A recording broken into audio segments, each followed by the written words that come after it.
เมื่อโรงเรียนศิลปะเฮามีงานความม่วนความมันก็บ่ได้น้อยหน้าโรงเรียนใดเลย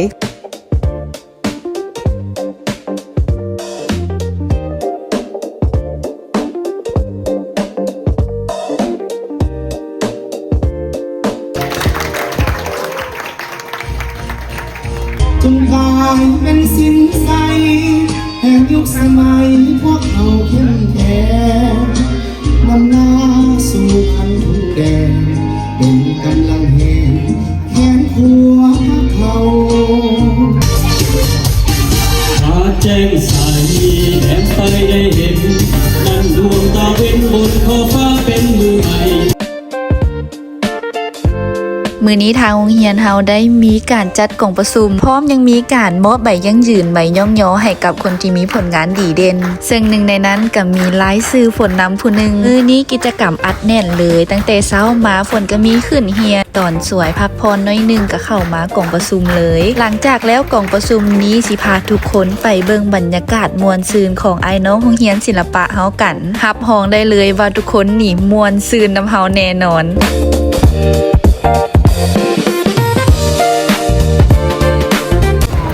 ส่วนน้องๆเฮาถ่ายรูปถ่ายหอยจากแล้วกล่องประชุมพวกเฮาก็มีการจัดงานเลี้ยงกันจัดเป็นผ้าข้าวสามัคคีกินเลี้ยงฉลองกล่องประชุมกันส่วนอาหารก็จัดหนักจัดเต็มจัดขึ้นโต๊ะหลายเมนูเลยแต่ละเมนูเฮาก็สร้างให้เอื้อยเลี้ยงที่ว่าอยู่โรงเรียนเพิ่นเฮ็ดให้เพิ่นก็สิมาจัดขึ้นโต๊ะตามที่เฮาสร้างไว้มี6-7เมนูมีเครื่องเสียงคักแน่โอ๊ยหนักฮ้องเมื่อกี้เด้อเปลี่ยนเครื่องลงเข้างานเลี้ยงกัน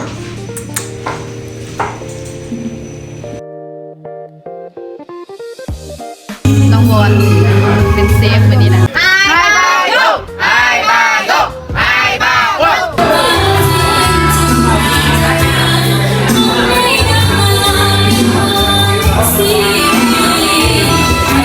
หลังจากที่ไอ้น้องเฮาลงมากินข้าวสามัคคีพร้อมหน้าพร้อมตาทางวงดนตรีทางเอื้อยอ้ายนักฮ้องนักเสกเริ่มบรรเลงเพลงม่วนๆให้เฮาฟังไปพร้อมส่วนเอื้อยน้องเฮาก็บ่มงมกับตำบักหุ่งที่ซื้อมาเมื่อวานตำเสิร์ฟขึ้นโต๊ะให้กับแขกแต่ละโต๊ะ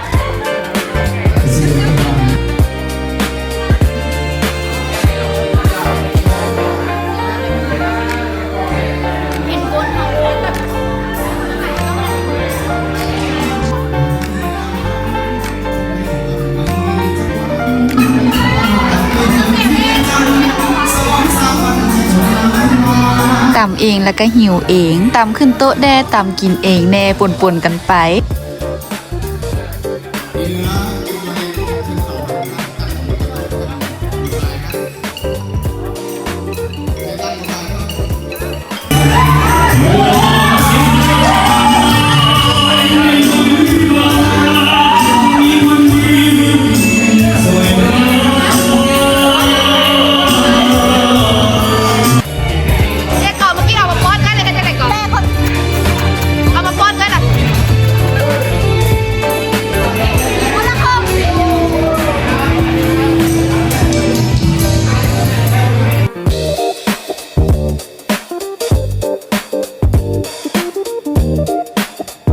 กินข้าวกินน้ำอิ่มท้องแล้วก็ถึงเวลาย่อยอาหารคนลาวแบบเฮานี่ก็พลาดบ่ได้การฟ้อนลำวงเริ่มแรกฮอบปฐมฤกษ์เปิดพิธีฟ้อนลำวงใหญ่กันเลย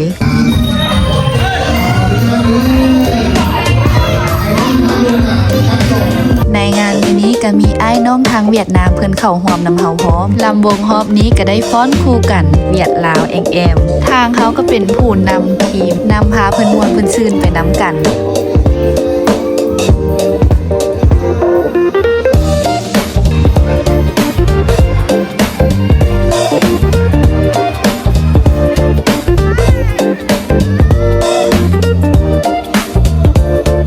ไอ้น้องนักดนตรีที่เสพในงานมื้อนี้กับบ่แม่นคนอื่นคนไก่ก็แม่นไอ้น้องลาวเฮาเอง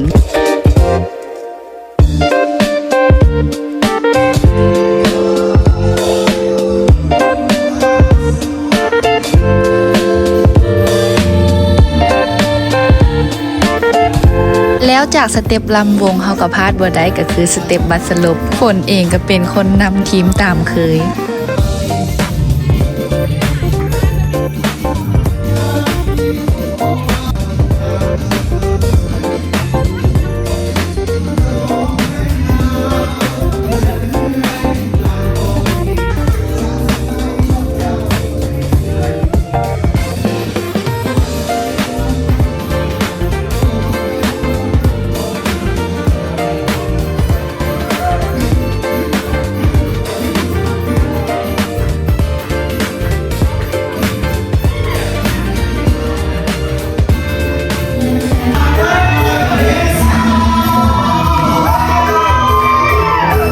ทีมงานเอื้อยน้องยิงเฮาออกสเต็ปแบบบ่มีไผยอมไผผู้ใดกับทีมนักฟ้อนทั้งนั้นเลย